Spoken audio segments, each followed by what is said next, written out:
The Mysterious Tadpole by Stephen Kellogg. Greetings, nephew, cried Lewis's Uncle McAllister. I've brought a wee bit of Scotland for your birthday. Thanks, said Lewis. Look, Mom and Dad, it's a tadpole. Lewis named him Alphonse and promised to take very good care of him. Lewis took Alphonse to school for show and tell. Class, here we have a splendid example of a tadpole, exclaimed Mrs. Shelbert. Let's ask Lewis to bring it back every week so we can watch it become a frog. Ms. Shelbert was amazed to see how quickly Alphonse grew. Maybe it's because he only eats cheeseburgers, said Lewis. When Alphonse became too big for his jar, Lewis moved him to the kitchen sink. He's the perfect pet, said Lewis. Lewis and Alphonse loved to play games. Be careful, Lewis, said his mother. The living room is not a soccer field. Something is going to get broken. And she was right. That same day, the soccer ball slammed into Aunt Tabitha's antique lamp. This tadpole is out of control, said Lewis's mother. Something must be done. It won't happen again, promised Lewis. I'll take Alphonse to obedience school. The only animals at the obedience school were dogs. Some of their owners stared at Alphonse suspiciously. Pretend you're a dog, whispered Lewis. Alphonse tried to bark, but it sounded like a burp. Hold on a minute, said the trainer. What kind of dog is this? He's a hairless spotted water spaniel from Scotland, explained Lewis. Alphonse quickly learned to sit, stay, and retrieve. He graduated at the top of his class. My parents will be very pleased, said Lewis. But Lewis's parents were not pleased when Alphonse outgrew the sink and had to be moved to the bathtub. This shower is too crowded, complained Lewis's father. This bathroom is a mess, moaned Lewis's mother. I don't know if you can see that or not. We'll give it a try. At least Lewis's classmates enjoyed Alphonse, who was still making weekly visits. Wow, show and tell is more fun than recess, they yelled. But one day Miss Shelbert decided that Alphonse was not turning into an ordinary frog. She asked Lewis to stop bringing him to school. Be sensible, declared Lewis's parents. Oops, by the time summer vacation arrived, Alphonse had outgrown the bathtub. We could buy the parking lot next door and build him a swimming pool, suggested Lewis. Be sensible, declared Lewis's parents. Swimming pools are expensive. We're sorry, Lewis, but this situation has become impossible. Tomorrow you will have to take your tadpole to the zoo. But I can't put my friend in a cage, cried Lewis. That night, Lewis was very sad until he remembered that the gym in the nearby high school had a swimming pool. Lewis hid Alphonse under a carpet and smuggled him inside.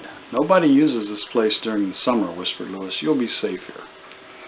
After making sure that Alphonse felt at home, Lewis said goodbye. I'll be back tomorrow with a big pile of cheeseburgers, he promised.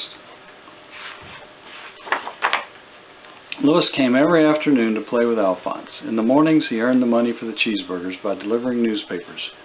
The training continued as well. Lewis would say, Alphonse, retrieve, and Alphonse would succeed every time. As summer vacation passed, Lewis became more and more worried about what would happen to Alphonse when the high school kids returned. After his first day of classes, Lewis ran to the high school and found the gym bustling with activity. The swim team was headed for the pool. Stop, cried Lewis. On your mark, bellowed the coach. Get set. Excuse me, sir, said Lewis. Go, roared the coach. Alphonse rose to the surface to welcome the swimmers. It's a submarine from another planet, shrieked the coach. Call the police, call the Navy. No, it's only a tadpole, said Lewis. He's my pet.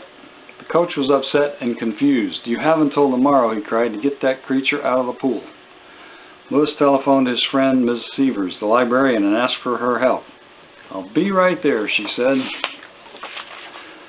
Ms. Severs rushed to meet Lewis at the high school. When she saw Alphonse, she was so startled she dropped her purse into the water. Retrieve, said Lewis, and Alphonse did. Where did this astounding animal come from? Cried Ms. Severs. He was a birthday gift from my uncle, Lewis replied. See how big Alphonse has gotten. Miss Severs telephoned Uncle McAllister. Oh, the wee tadpole, he sighed. Well, he came from the lake nearby. It's the one folks call Loch Ness. Brace yourself, Louis, Miss Seaver said. I believe your uncle found the Loch Ness Monster. I don't care, cried Louis. Alphonse is my friend, and I love him. He pleaded with Miss Severs to help him raise enough money to buy the parking lot so he could build a big swimming pool for Alphonse. Suddenly, Miss Severs had an idea. Long ago, a pirate ship sank in the harbor, she said. No one has ever been able to find it or its treasure chest. Perhaps we can. The next morning, they drove to the harbor and rented a boat. This is a treasure chest, cried Louis. Retrieve. Alphonse disappeared under the water and returned with the chest. It was filled with gold and jewels. Let's buy the parking lot and get to work, cried Miss Severs.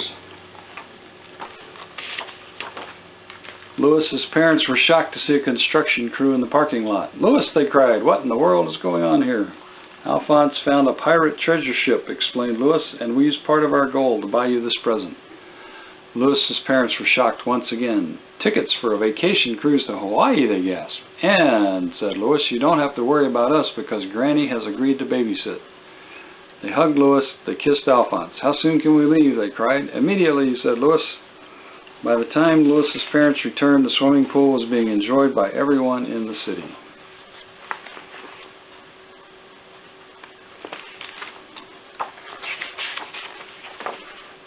A week later, Louis said, Alphonse, tomorrow's my birthday, which means that you've been my best friend for a whole year. The next day, Uncle McAllister arrived for the party. Greetings, Louis, my lad, he exclaimed. I've come with a curious stone from the hills of Scotland. Happy birthday. Wow, thanks, said Louis. Suddenly the stone began to tremble and crack. What's he got now? The end.